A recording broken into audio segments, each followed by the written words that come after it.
Okay. So essentially, we finished the atomic structure. So we've covered almost like 80% of the syllabus in modern physics. We started with uh, we started we started with wave and matter duality, and we talked about fundamentals. So we talked about some experiments as well. We talked about the photoelectric effect. We talked about some amount of interference experiments. After that, we delved down inside what an atom is, and how the electrons are essentially in different energy levels, and we calculated the energy levels. We figured out the energies. We figured out the radius of these electrons. We figured out the velocities of these electrons. We realized that the angular momentum should be quantized, so other things like positions, as in the orbits, will also be quantized, and the energies will also be quantized, and everything, all of this is essentially derived from the axiom that the angular momentum should be quantized. So it's all linked from top to bottom. Now let's start with the next part. We've already done a ton of questions, not a ton, but yeah, a decent amount of questions on most of these topics. Let's move on to the structure of the nucleus.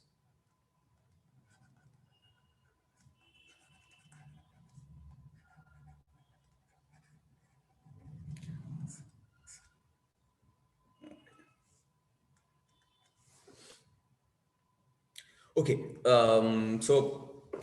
already from Rutherford's experiment, we've realized um, that the nucleus will be very, very tiny in this, actually the order of four different order of magnitude. So the nucleus will be of the size of 10 to the power minus 14 or 10 to the power minus 15. So let's just say 5 into 10 to the power minus 15 meters. That's what around the size of a typical nucleus would be. So for example, a hydrogen is just a proton, so that will be around 10 to the power minus 15. The hydrogen nucleus size, let's call it our hydrogen nucleus, it will be around 10 to the power minus 15 meters, and the atom itself we know is of the order of magnitude of an angstrom. So the radius of an atom is of the order of 10 to the power minus 10 meters, which is 1 angstrom. So the difference is about 5 orders of magnitude.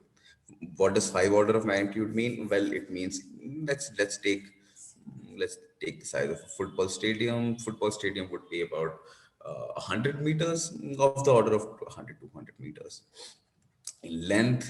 So the nucleus would essentially be of the order 10 to the power minus 3 meters, which is a millimeter. So anything of the order of a millimeter. So take a pin, I think. That would be of the order of a millimeter, and that's essentially the ratio of how far the electrons are and how small the nucleus is. Once we understand how small the nucleus is, we then go ahead and we realize that since the electrons are negatively charged, the electrons have a charge which is negative, right? The electron has a negative charge, and we also realize that the atom is supposed to be neutral. The atom itself is neutral, so the nucleus should contain. Okay, I process here. Okay, so the electron, since it's negatively charged, the atom is supposed to be neutral. So the nucleus has to contain the remaining positive charge. So the number of electrons, since the charge itself is quantized because the charge is based on the number of electrons. So the total charge, let's call it Q of an atom, of the total number of electrons in an atom, will essentially be n times the, the charge of an electron. So the nucleus will also have n times the amount of positive charge. So it will have n amount of protons that are present inside the nucleus. Then we went ahead, and then Mr. Chadwick came along, and he realized that the nucleus was for heavier atoms, and for example oxygen or carbon, anything higher than oxygen or higher than hydrogen, uh, are actually heavier than just the number of protons, and they realized that there has to be something else, and they called it the neutron. So essentially, what all these experiments and what all these theories figured out is that there is a nucleus which essentially contains all the protons and all the neutrons. Okay. Yes. All of this is concentrated in this tiny, tiny portion, the ratio of which we did talk about. Okay. Let's write some main points about how these things work, because there's so neutrons essentially, which were discovered by Mr. Chadwick, is a neutral particle,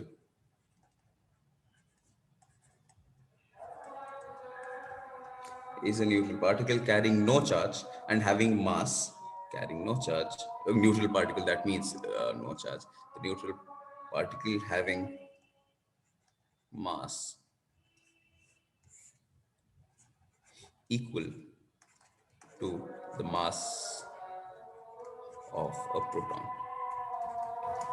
So if we actually go ahead and try to measure by very, very complicated experiments, because since neutron is a neutral particle, so you cannot really put electric fields and magnetic fields in order to manipulate the path and hence figure out how massive the particle actually is. So you need to do very, very sophisticated experiments, which essentially Mr. Chadwick did in 1932. So let me just write that down as well. This was uh,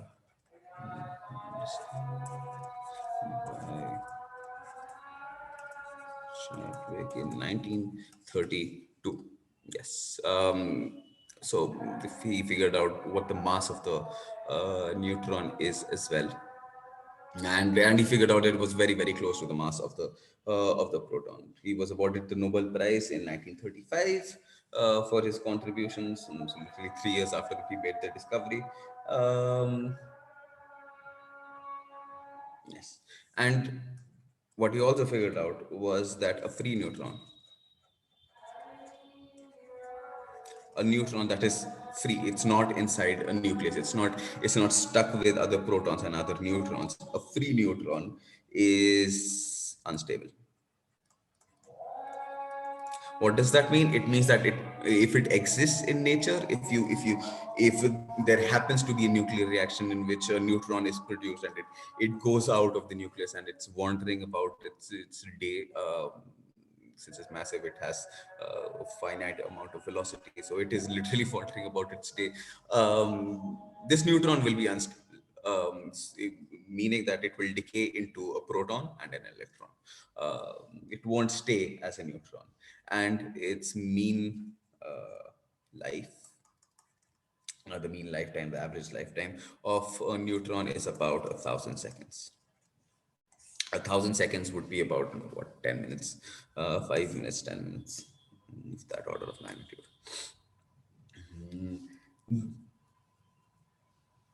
Neutron, however,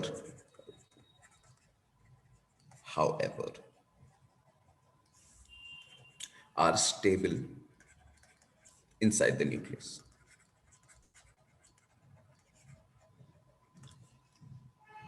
Okay.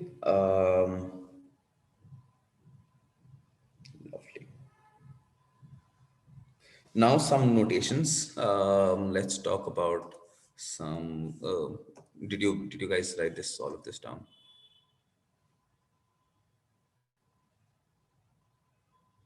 Okay. Let's move on to some notations. First of all, atomic mass. What do we mean by atomic mass? Atomic mass we've already talked about in other chapters. In chemistry also we've used the concept of an atomic mass. It is defined as 1/12 of the mass of a carbon 12 atom. Yes, a carbon with 12 nucleons essentially. So carbon has 6 protons, right? So carbon is number 6 in the atomic table. You have hydrogen, helium, lithium, beryllium, boron, carbon 6. So you have 6 protons, and and the nucleus will also have 6 neutrons. So hence the total number of nucleons will be 12. So, so 1/12 of a carbon atom. Why carbon atom? Because it's just more abundant. It's just more readily available, and it's a stable it's a stable nucleus, in the sense that the lifetime this nucleus has, before which it decays, is very very long. So you can use it as a standard measure for measuring something as delicate as atomic mass. And carbon 12 is also really very very tiny. Okay. Then we already know what Avogadro's number is. Avogadro's number essentially tells us that the number of atoms in a carbon 12, um, in 12 grams. Okay, in 12 grams of carbon 12 will be of the order of the Avogadro's number, which is essentially 6.2, yeah, 6.023 into 10 to the power minus 23, 10 to the power plus 23. Sorry, it's a number, so it has no units. Uh, okay. So in atomic mass units, the mass of a carbon 12 atom, mass of a carbon 12 atom in these units, in atomic mass units, will just be 12 atomic mass units, right? Because carbon 12, one atomic mass unit is defined as 1/12 of the carbon 12. So one carbon 12 will just be 12 atomic units, because you're just literally multiplying by 12 on both sides. So 12 atomic units will just be the mass of the carbon 12 atom, right? So these are just some standard notations. Um, and if you want to know this mass also, this is about 1.992 into 10 to the power minus 26 kilograms. These numbers exactly are not important. Nobody really remembers these numbers. 10 to the power minus 26, 10 to the power 23. All you need to remember is the order of magnitude and the feeling of how small these numbers are. If you have an inherent understanding of how big and how small these things are, then physics just becomes really, really easy, because then you can differentiate different systems and different classes of studies of physics more easily in your head. So you don't really need to remember that it's 1.992. Just remember it's a 10 to the minus 26k around. It's really really tiny. And the Avogadro's number is something that people remember in general also. 6, and it's given in most test papers, so not important to number. Uh, Yes, and let's convert this one AMU into kilograms, because kilograms is the SI unit. You have 1.66 into 10 to the power minus 27 kilograms. That is one atomic mass unit. If you ever want to convert atomic mass unit to kilograms, for whatever reason, there might come problems where you have to. But yes, most probably won't really have to. But it's good to know what the conversions are about these things. And mass of a proton is almost one atomic mass unit. I mean, obviously, by definition, it will be one atomic mass unit, but it's slightly deviated from one atomic mass unit, and it's actually deviated in third order of magnitude. So the third decimal place, and it's 7.3. This is the mass of the proton. The mass of the neutron is also, as I said, is going to be very, very similar to the mass of the proton. So it is 1.00. It's maybe the difference comes in the third decimal place, and it's actually 8.665 atomic mass unit. See, the numbers after this point, because measured here, are irrelevant, but still it's just good to know, okay, that actually we've measured these two about 20 decimal places from what I remember. We have all these numbers in multiple tables you can find on the internet if you want to look at these numbers. So that is something you like. And the mass of the electron is really really tiny. It's 0.001 So on the third decimal, so it's 0. So it's 5. Yes. So really, really tiny mass of the electron. All these you can just multiply with this to convert back into percent. The proton is 1.73, 1.66 into 10 to the minus 27, and you'll get the mass of the kilograms. Lovely. Okay, let's move ahead. More conventions, because conventions are important whenever you're atomic mass number. We're going to talk about number and mass number. No, this is just number. Actually, instead of number, atomic number.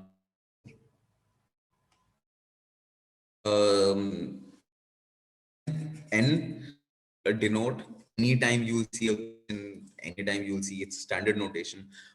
So N denoting will be defining. Two dots means defining number. So number of N will always define number of neutrons. Z, the letter Z, will always define the number, atomic number, proton. So it's essentially the number of protons. Why have they written atomic here? It's just the number of protons. And A will be defined as the mass number, which is essentially which is essentially Z plus N. So you'll have A is equal to Z plus N. Okay, so these are definitions. And whenever you see, even in the periodic table, whenever you see X, any, for example, sodium, so you'll see the atomic number on top, and you'll see the number of protons and in the bottom left. This is the notation that we're essentially going to follow, and you'll see in most textbooks and most exams. If they're going to change something, they're essentially going to take this A and put it here, or take this Z and put it here. So it's essentially the same thing. But what we know is that the top thing here is Z plus N, and the bottom thing here is just Z. So if you subtract these two numbers, you'll get N, which is the number of neutrons. So that's essentially how they're going to play around with all these things. Okay. Everything clear up till now?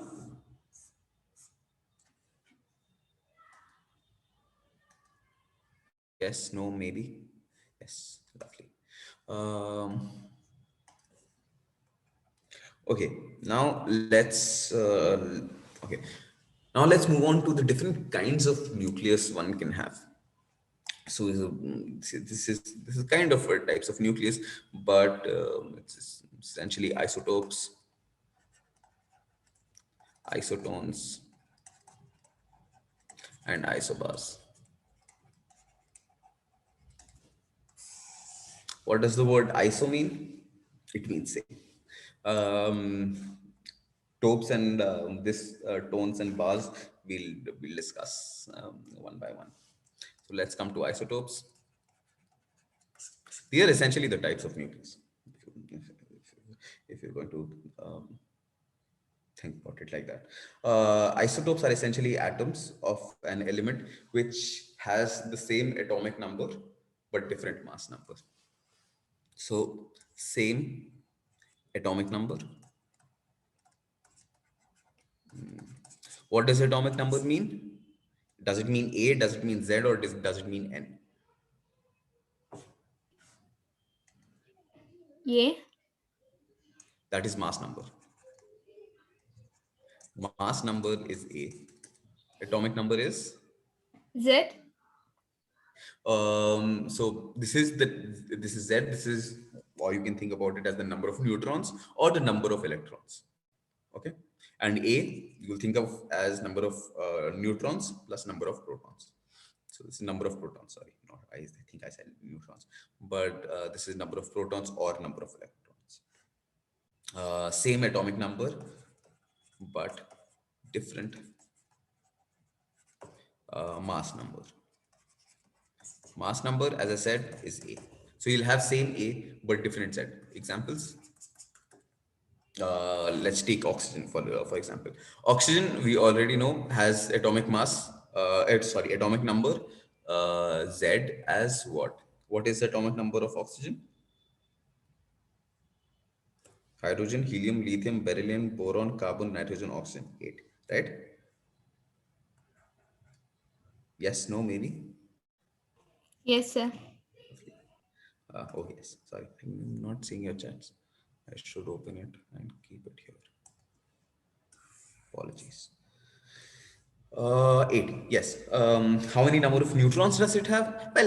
Well, to be stable, it needs to have almost the same number of stability. We'll talk about when we come to stability of a nucleus. But you know that some isotopes will be more stable than other isotopes. Okay, so if you have 8 number of neutrons, so let's write it down. 8 neutrons. So you will have 8 O16. That's oxygen with atomic number 8 and atomic mass, sorry, a mass number 16, or atomic mass. It's the same thing actually. Or you have oxygen again. Since it's oxygen, the number of protons has to be 8. If you add 9 neutrons here, you'll have 17 here. So total nucleons will be 17. That is also an isotope of oxygen. That's oxygen. That's 17 oxygen, which exists in nature, but it's a rarer. Then you have oxygen 18, 8 with 10 neutrons. It doesn't go beyond that because the nucleus just gets unstable. Why does it get unstable? We will talk about these things when we talk about essentially the mass energy equivalence, and we'll realize that these are essentially not very stable. The energies become weird. Okay, so these are isotopes.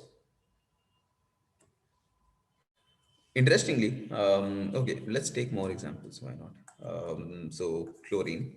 Chlorine. What's the atomic mass of or atomic number of chlorine? Hydrogen, helium, lithium. No, it's 16. Close, but 17, I think. So it's hydrogen, helium, lithium, beryllium, boron, carbon, nitrogen, oxygen, chlorine, neon, sodium, magnesium, aluminum, silicon, phosphorus, sulfur, chlorine. 17. It's 17, right? You missed one.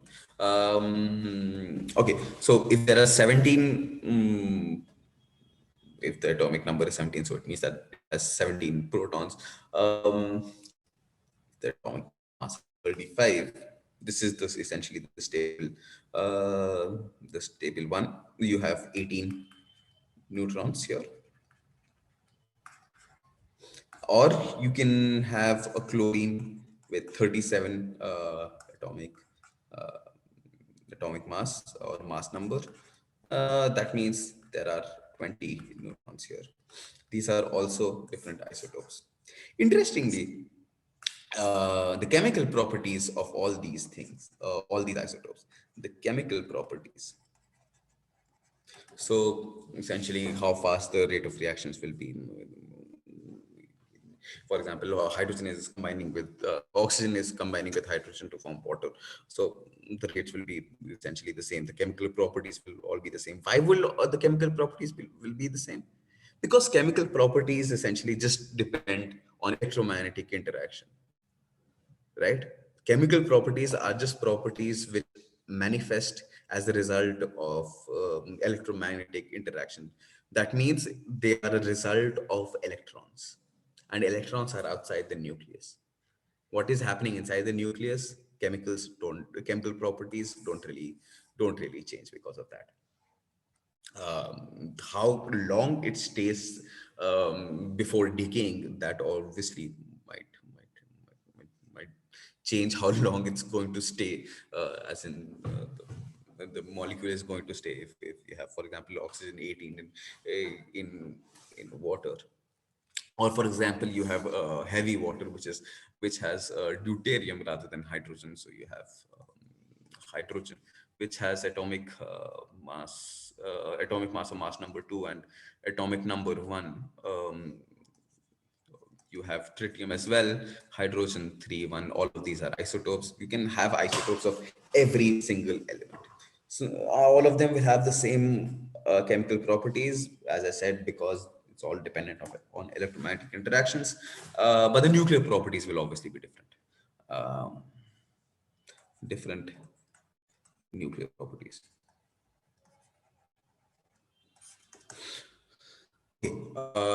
This is all about isotopes. Let's move on to isotones. Lovely. Isotones.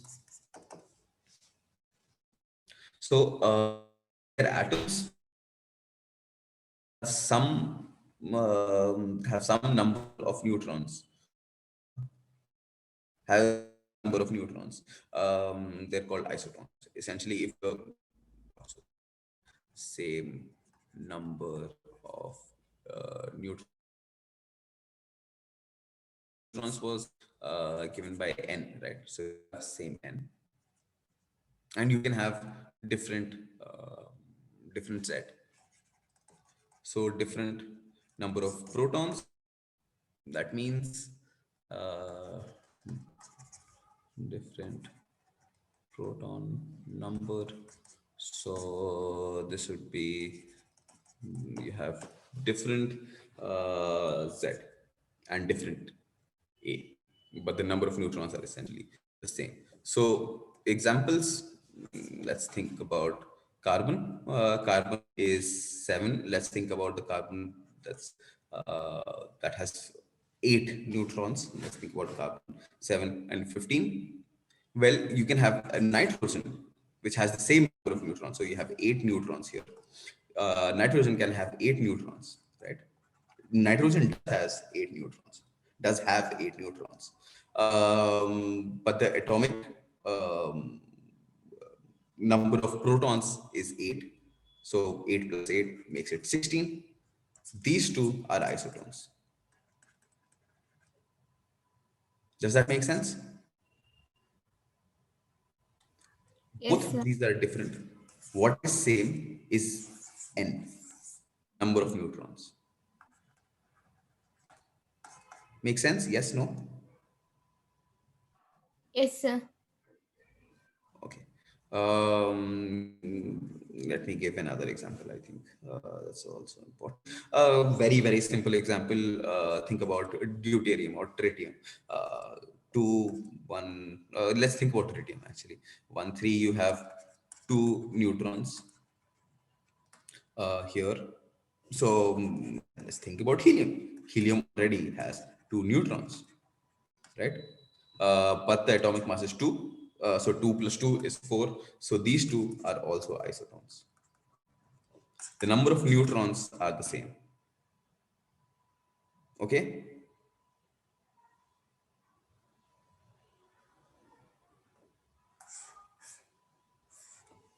Take like 2 minutes to absorb this information, because it is slightly tricky, because it can be confusing if you have just examples in front of you and then you have to figure out which one of these it is.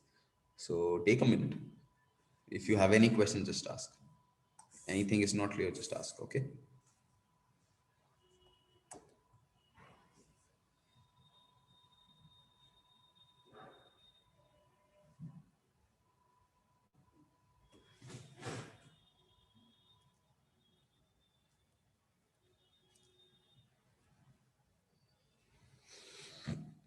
Okay, I guess this is fine. And then the last thing, obviously, you have isobars, which essentially are atoms which have the same mass number. So you have same mass number. Same mass number means same A, but different atomic number.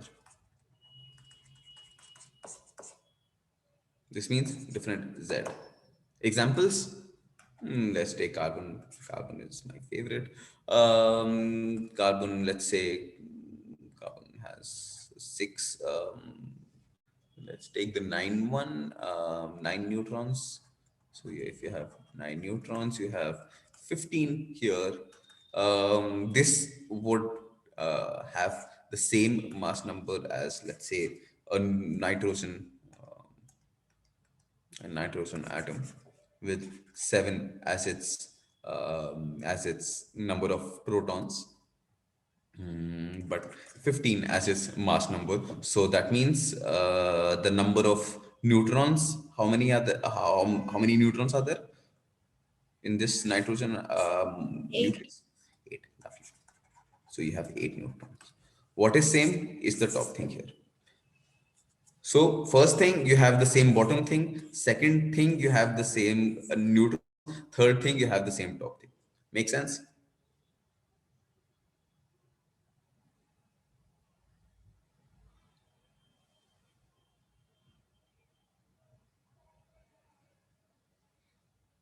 Another important example, you have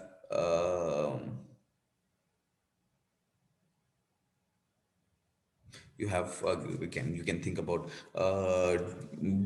tritium, similarly, and you have helium, three, two. So you have different bottom things, but the same top thing. This top thing being the same mass number and different atomic numbers. These are isobars.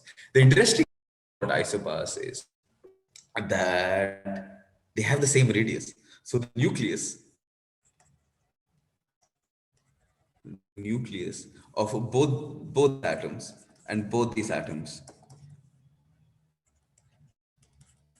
have the same. The radius will be same.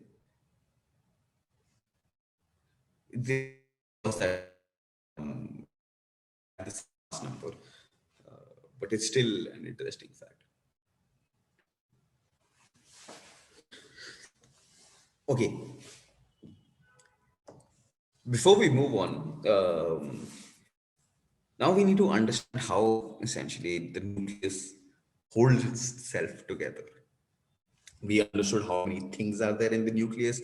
We understood what units are we using. We figured out different how would we dividing in different types of nucleus. Now let's actually think. Let's take a nucleus. You cannot take it in your hand, so we can just draw it. Take a nucleus. So a nucleus, let's say it has a proton here, a proton here, a proton here, a proton. So circular things. Will be my protons, and I'll draw triangles for neutrons. Okay. Since they are empty, so that might signify as being neutral, and since they are full, it might signify they have the positive charge. Okay. So let's take this nucleus here. How many? So let's draw a couple of more. So okay. So how many protons are there? There are four protons. That means this is what atom? Beryllium, right? And how many neutrons are there? There are five neutrons. So the mass number A is nine. Nine atomic mass unit. Okay. Now, now, till now, we've studied in all your courses everything that we have studied, starting from classical mechanics, going through electromagnetism, going through gravitation. All the forces that we dealt with can be summarized as two different forces. The first one being the gravitational force,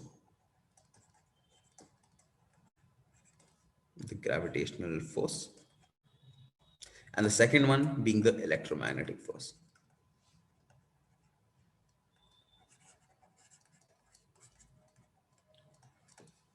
These are the only forces we've studied about till now.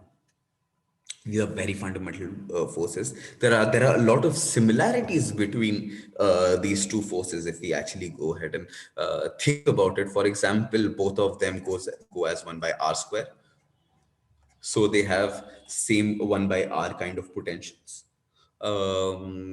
Differences, obviously, they one of them has charges, the other one does not have charges. It's only neutral. I mean, it just happens. Both of them have Gauss laws. Both of them can be written in terms of Poisson equations. Both of them can, obviously, electromagnetic forces are based on Maxwell's equations, and gravitational forces are based on Newton's equations. Up till now, then Einstein comes into the picture and changes the whole thing altogether. But up till now, what we studied are essentially these two forces of nature. Now, when we start thinking about a nucleus, these two forces of nature become not sufficient. Why do they become not sufficient? Think about this nucleus. First, the gravitational force. Obviously, these are really tiny. The mass of a neutron is 10 to the power minus 27 kilograms. If we essentially put it in, for example, the mass is in the formula for the force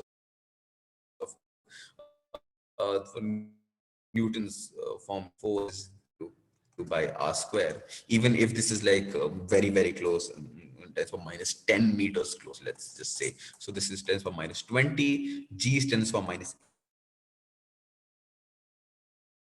11. That's small.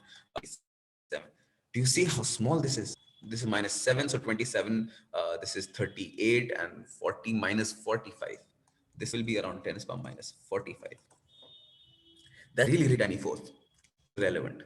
Gravitational forces, especially the scales of atomic scales and that. Actually, it's not 10 to the power 15, so this is like actually 30, and this will be minus 30. So it's still really, really small. Uh, so we can ignore gravity altogether. So we can ignore this altogether because the mass is very small. Now, think about the electromagnetic force. Electromagnetic force actually poses a big, big, big problem here. These protons are positively charged. Know that if charge, if same charge, if they're close to each other, if you have a positive charge here, if you positive charge here, they start forcing each other away from each other, right? That's essentially what Gauss law also talks about, or the Coulomb's law essentially talks about.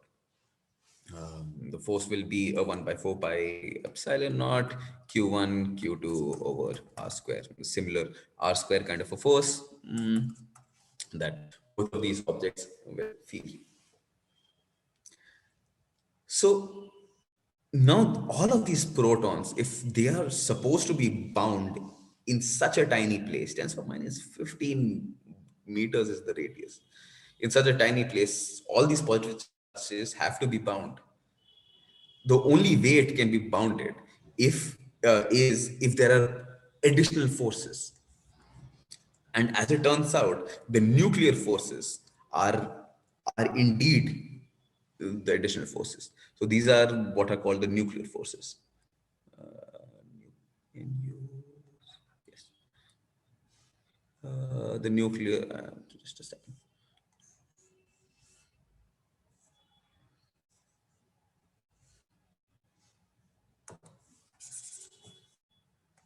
These are what are called the nuclear forces.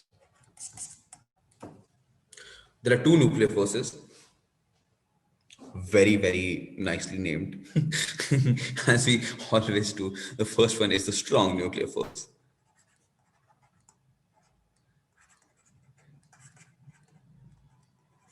And the other one is the weak nuclear force, because obviously it is.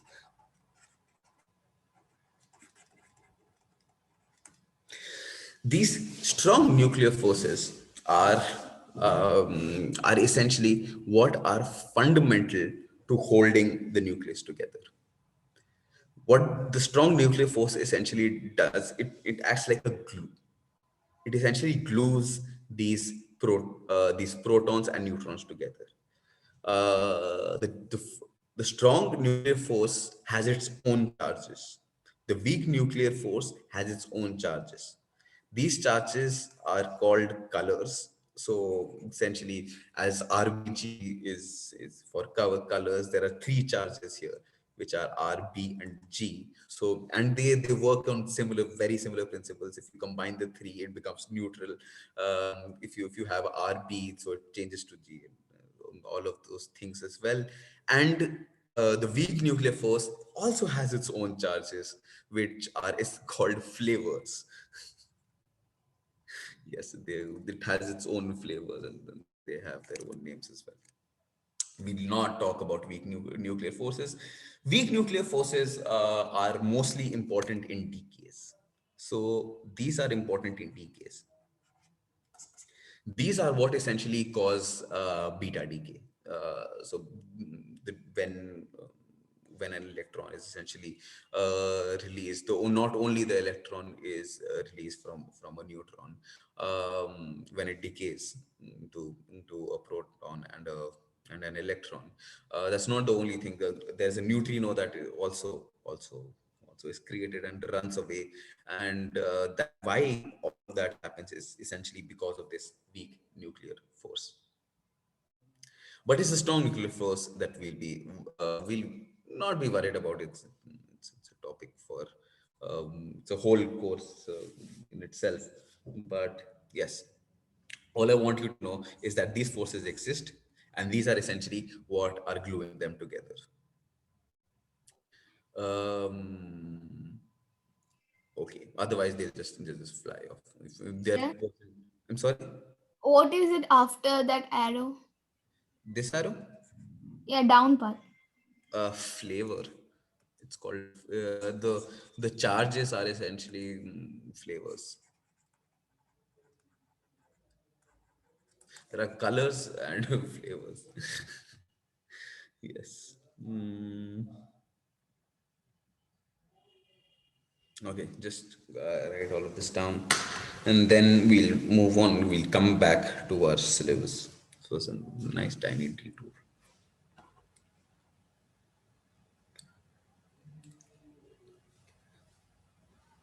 But now I think you'll understand the later parts better, because you'll understand where this energy is coming from.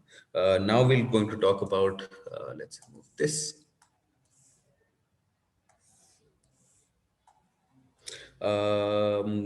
Let's talk about the mass. We've already talked about the mass energy equivalence, right? The Einstein's mass energy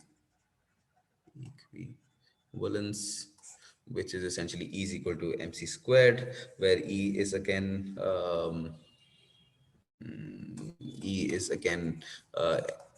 the energy that is contained inside mass m. So energy and mass are essentially the same thing, and they can be converted into each other by this factor of c squared here.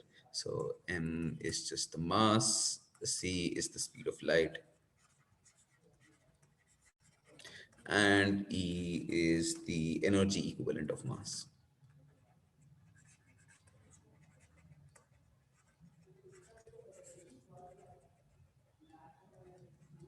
Energy equivalent of mass.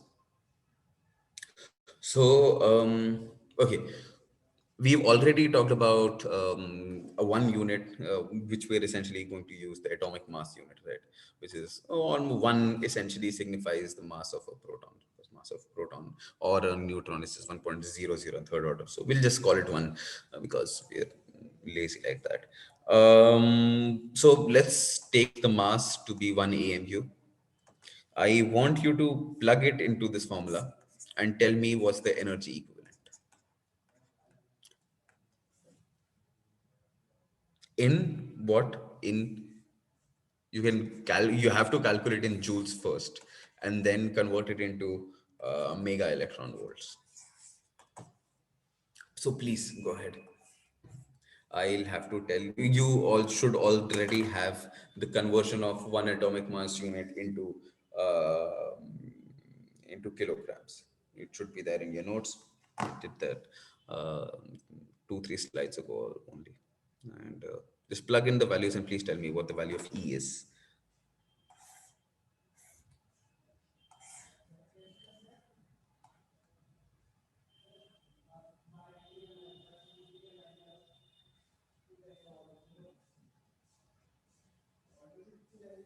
Is the question clear? Yes, sir. Lovely. Okay.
So is it 18.066 into 10 raised to minus 15? Minus 15 what? Units? I didn't calculate it. You can find the units, no? Units are important.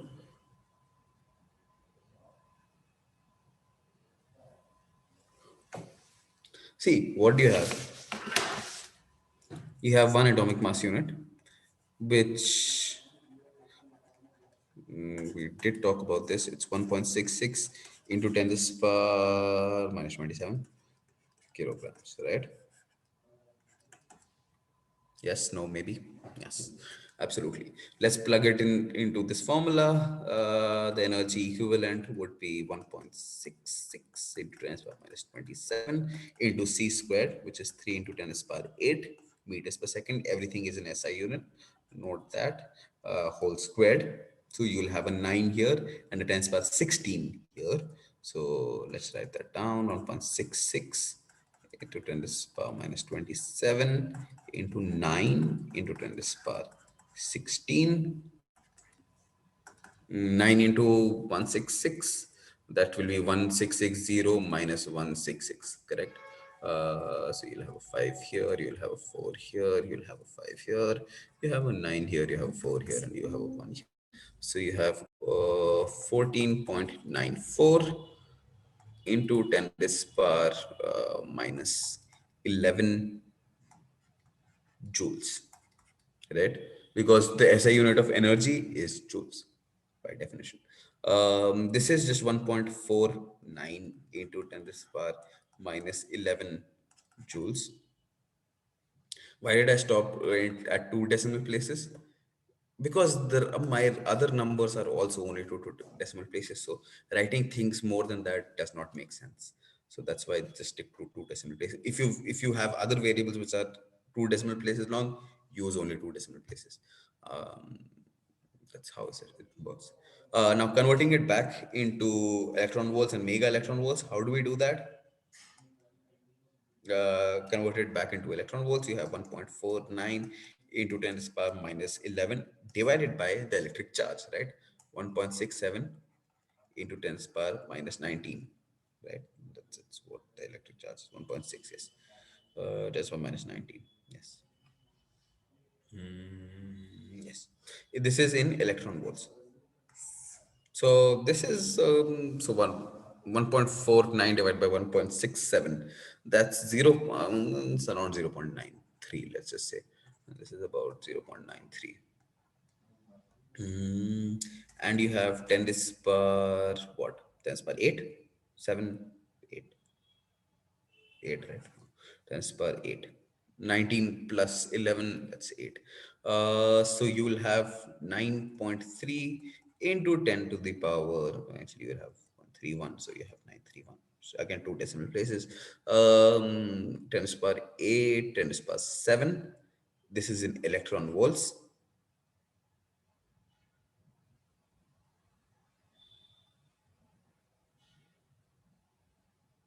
Yes, yes, this is in electron volts.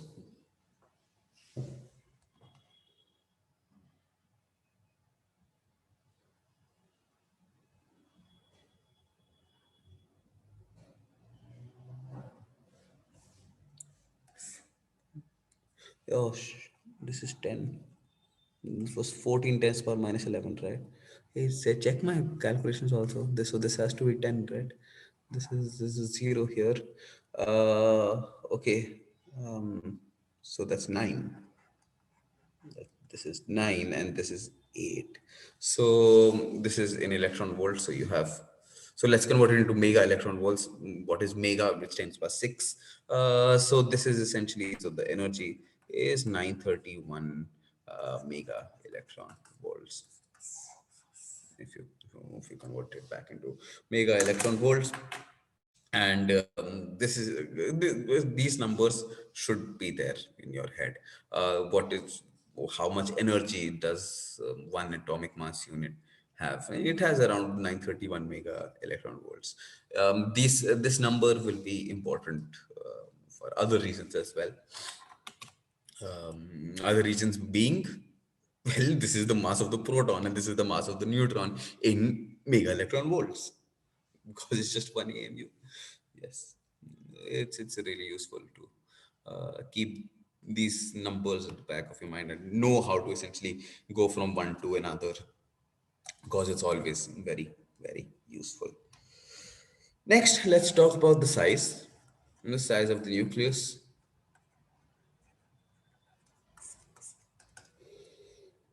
The size of various elements have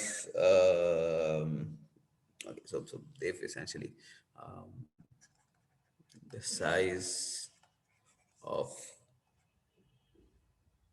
various elements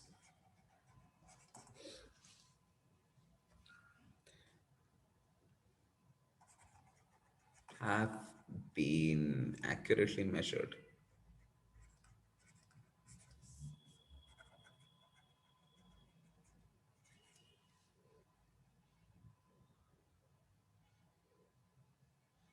Have been accurately measured. So essentially, how they measure it? They measure it by essentially colliding. How will you measure anything? By especially it's something that's small, or know anything about something that's small, by shooting things at it, and seeing how much it deflects and how much. So Rutherford also already did a very, very initial version of this experiment using helium nucleus rather than other things. If you use electrons instead of helium nucleus, you can actually go ahead and figure out what the size of the nucleus is, because if you have the nucleus here, if you have an electron that's coming here, it will essentially attract it towards it, and it will scatter in the different direction. And by measuring how much it scatters, you can figure out how close it was, and hence how big the size of the nucleus is. And what they figured out is it's actually proportional to a to the power 1 by 3. Why does this make sense? It does make sense because if you think about it, volume, your volume should be of the order of A, right? So your volume will be as big as the number of nucleons there are. If there are 4 nucleons, your volume is going to be 4 times, right? If you have 10 nucleons, your volume is going to be 10 times. So that's why you can think that yes, volume should essentially depend on the total number of nucleons there are. And if volume depends on the total number of nucleus there are, then, and we've already know that this is like a spherical thing, volume is just dependent on r cube, right? The radius cube is just volume, because volume is 4 by 3 pi r cube, right, for a sphere. So it's dependent on r cube.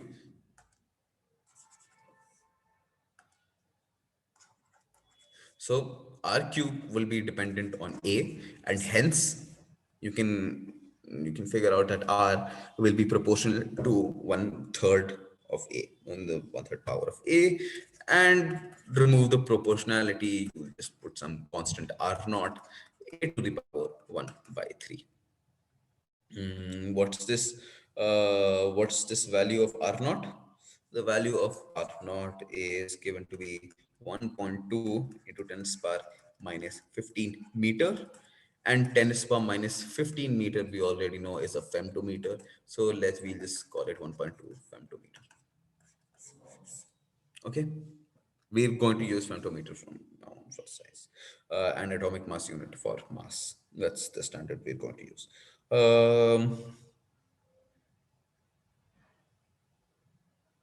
Yes. So hence different mass numbers. As you also talked about when we talked about isobars, isobars are essentially atoms with the same size, right? And now we know why, because they have the same A. If the A is going to be the same, the size is also going to be the same by definition. Okay. Now, is this clear? Yes, sir. The size of the nucleus. Okay, lovely. So what is the unit after 1.2? Femtometer, FM. It's femtometer. It's essentially 10 to the power minus 15 meters, right? That's what I've written here. Okay, let's move on to the density of the nucleus. So we've talked about the size. Now let's talk about the density.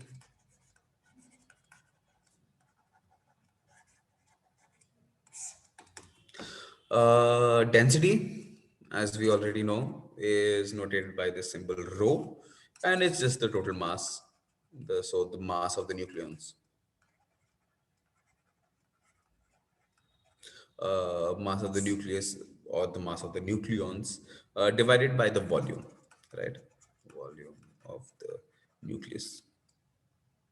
Now, mass of the nucleus is just going to be A, right?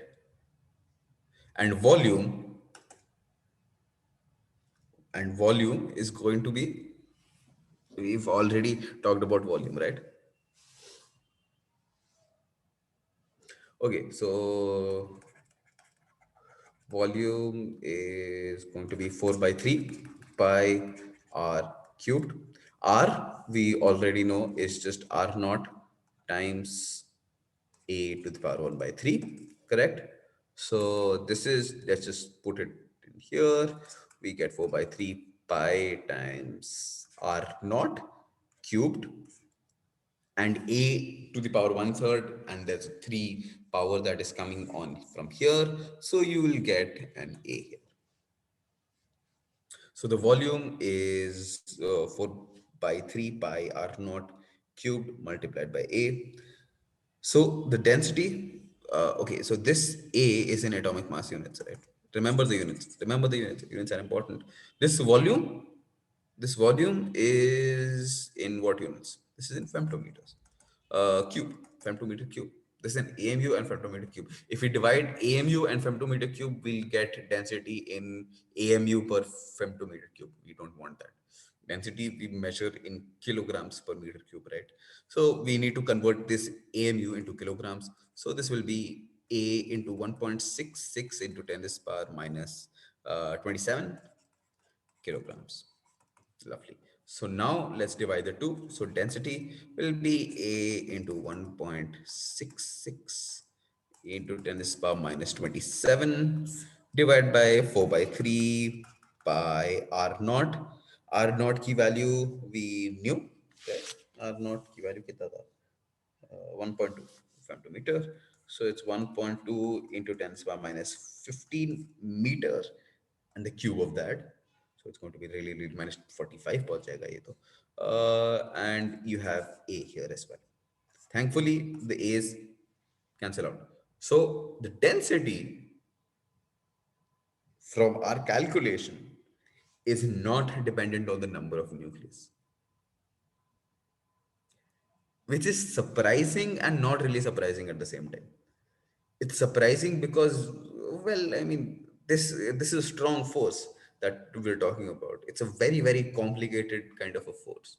There is no reason to assume that the density will be independent of A. But from our calculations, from our rough calculations, we are seeing A. It indeed is independent of A. So the strong force is not that bad apparently. It's a nice lovely force. It keeps things symmetric. It keeps things nicely. It is non-linear, but we'll talk about it at some other day, I'm sure. 1.66 into 10 to the power minus 27, 4 by 3, 1.2 cubed. Just put in the numbers. Can you just do me a favor? Just put in the numbers and tell me what this value is. 3. Just tell me what this value is, please.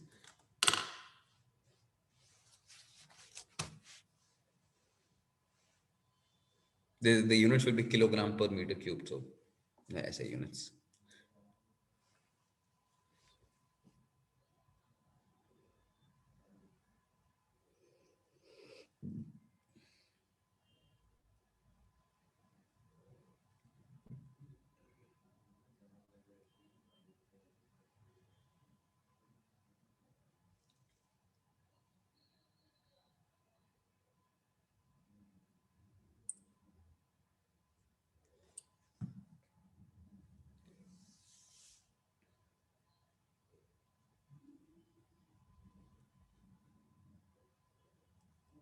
What is this number? So 1 minute.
You can do approximations also.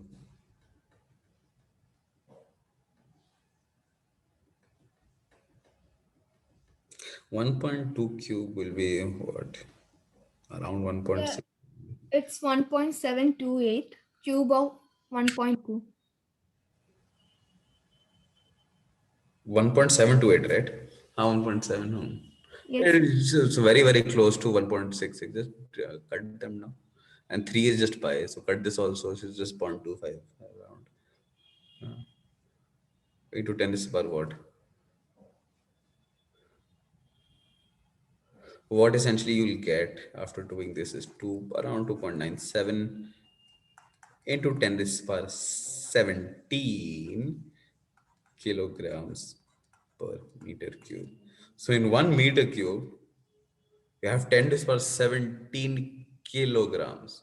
So in 1 centimeter cube, you have what, 10 to the power 6, 10 to the power 11 kilograms. That's really, really dense. That is how dense the nucleus is essentially. It's super, super bloody dense. Um, However, yes, we can do all these calculations. We can say that density is constant, but as all good things in life, things are not that simple. Um, just a second.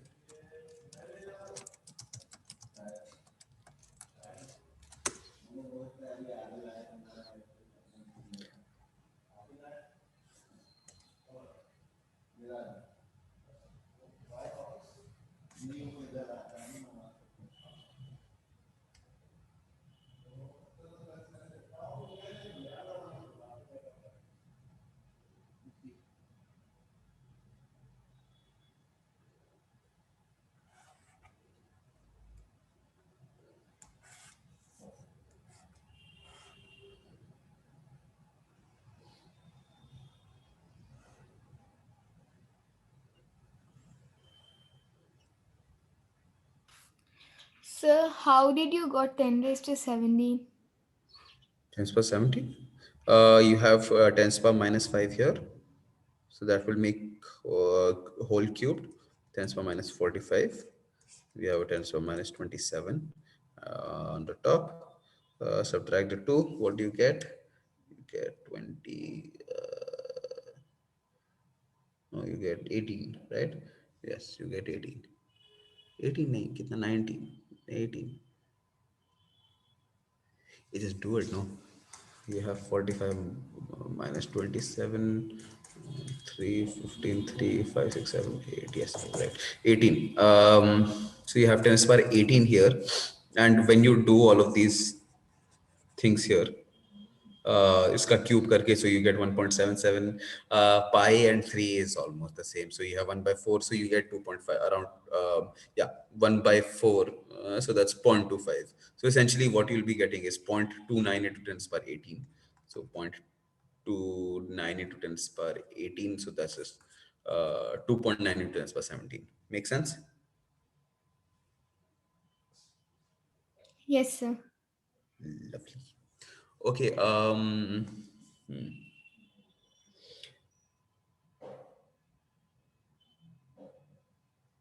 Okay. So, from this calculation, there are a couple of things that we get to know. Well, let's just go back and write it there only. No, nahi jagah nahi hai bhai. You have the density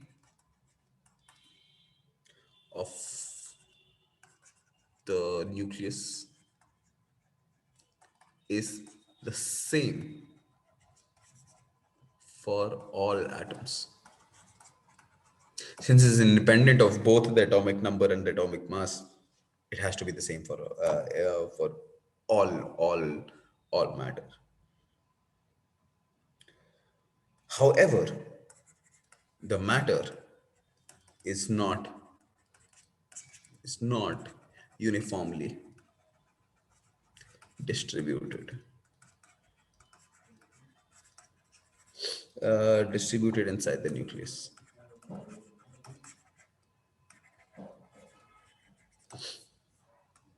What essentially happens is that the density of the nucleus is maximum at the center, which one would kind of expect, and falls to zero as we move radially outside.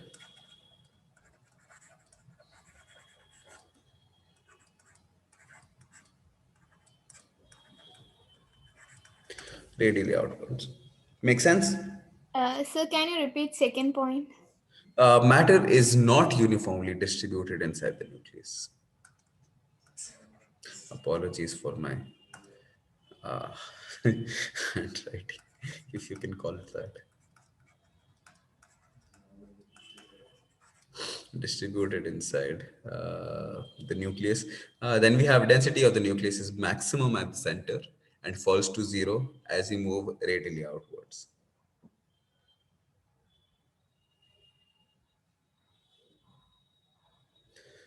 We've already talked about the forces between the nucleons.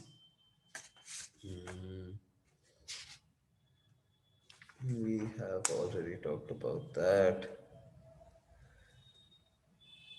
Talked about nuclear forces. 36.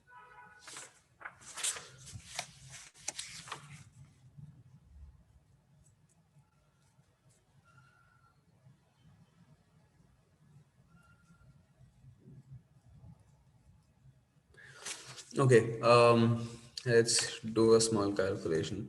Um, let's take two protons. We've already done a part of this calculation before, but let's do this calculation properly because I want you to actually go ahead and do it. If we have two protons which are at a distance r, let's say its distance is r, let's call it 1 unit, okay? 1 unit, whatever unit you want, in meters, 1 meter far away. uh, what's the gravitational force between these two protons? Well, that's just g, mass of the proton, and mass of the other proton divided by r squared.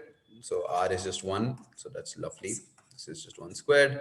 G is 6.6 into 10 to the power minus 11, and mass of the proton, as we already know, is what? 6.67 into 10 to the power minus 27. Yes. And you have the square of that. When you do this calculation, what you get is essentially something like 1.86 into 10 to the power minus 64 Newton. Minus 64 Newton. That's how much gravitational force two protons have on each other. What about the magnitude of the Coulomb force? Well, that's 1 by 4 pi epsilon naught q1 q2 over r square. R is again 1. 1 by 4 pi epsilon naught is 9 into 10 to the power 9, very conveniently. Q1 q2 is 1.6 into 10 to the power 19 coulombs, USI units, solve base. And you have the square here and divide by 1 square, so that's gone. 1 square, so let's just write it down.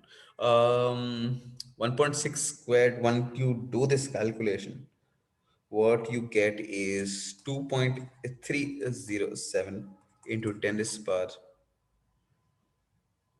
minus 28 newtons. So you see the difference in magnitude.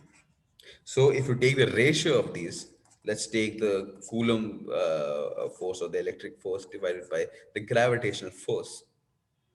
This is 2.307 into 10 to the power minus 28 divided by 1.86 into 10 to the power minus 64.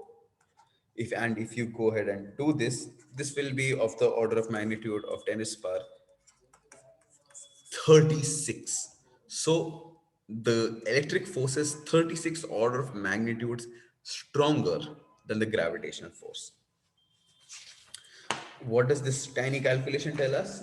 That the ratio of the force of gravity is to the ratio of the force of Coulomb, or the electric charge, is essentially 1 is to 10 to the power 36. Where does the strong force fit into this? Let's call it Fs, if there's something called Fs. The strong force. Well, experiments tell us that the strong force is actually 100 times stronger than this, stronger than the electric force. So F gravity is to F Coulomb is to F strong force. It's just 1 is to 10 to the power 36 is to 10 to the power 38. So that's something that one can keep in mind. That's the order of magnitude. Know that strong force is 100 times stronger than even the Coulomb force. There are some properties of the strong force that one needs to keep in mind. Uh, Properties of the strong force.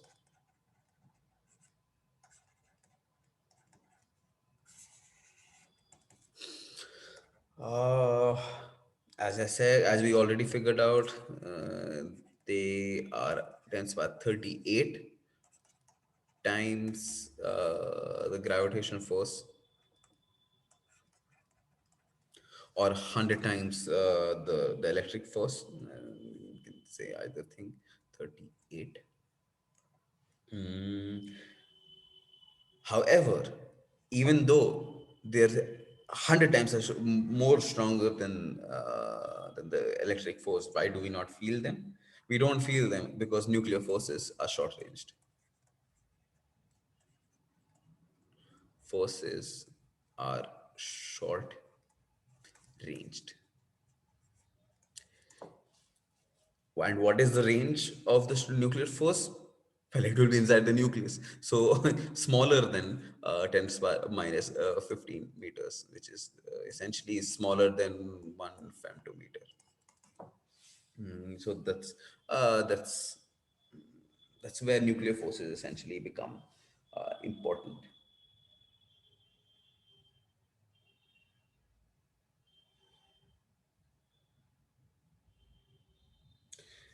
There's another interesting thing about the nuclear force, which is that nuclear forces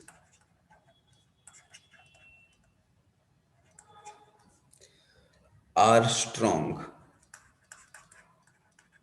attractive forces. So essentially, if you have a proton here and a proton here, there's this there's this you can think of it as a string which essentially holds these two, or think of a rubber band, actually that's brilliant, which essentially holds these two together. And if you try to move them apart, essentially provide more and more energy, you, you need to pull harder and harder.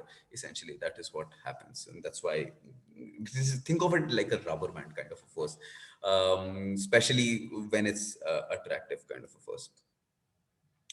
Nuclear forces are strong attractive forces up to a distance,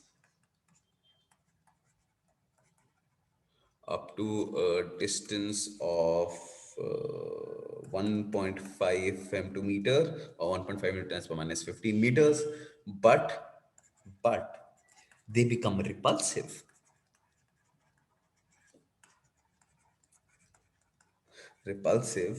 uh, below below a distance of 0.8 into 10 is power minus 15 meters. So essentially, from the range 0.8 to 1.5 into 10 is power minus 15 meters, from this range, it's inside this range, it's strongly it's strongly attractive.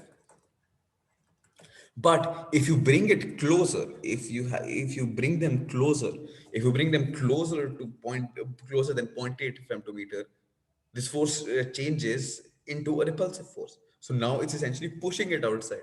It's not letting it come inside. So it just glues the It literally is gluing the nucleus, the protons and the neutrons inside the nucleus, inside this range 0.8 to 1.5 femtometers. Inside this tiny range, it's all glued up. It's That is how it essentially works. It's fascinating. Okay. Other than that, more properties as always. Nuclear forces. Nuclear forces are saturated forces. What does that mean? That is, it is experienced. It is experienced only uh, due to its nearest neighbor. So you have, let's say you have three neutrons, and you have three protons. Sorry, three protons and three neutrons. The neutrons being the triangles and the protons being the filled circles. These two protons will essentially stick to each other, but the effect that this neutron will have on this proton, or this other proton will have on this proton, will be insignificant in front of the force that the two which are closest, the closest neighbors, will have on each other. So essentially, the closest neighbor will have the most effect on each other. Other than that, it's just a very strange force if you actually think about it. Other than that, nuclear forces are That's absolutely wrong.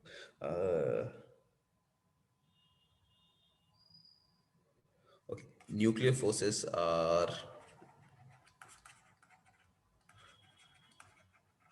dependent on spin also.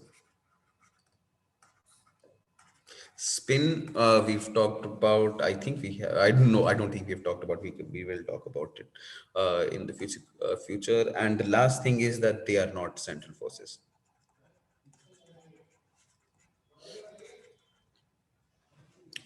Okay, so these are essentially the properties of the strong nuclear force. I think we should stop here. It's exactly two, and we'll continue tomorrow from exactly this point. I hope everything is clear. Is it, Joanna? Yes, it's clear. Lovely. Thank you so much. Thank Uh, you. take care. Okay. Thank you, sir.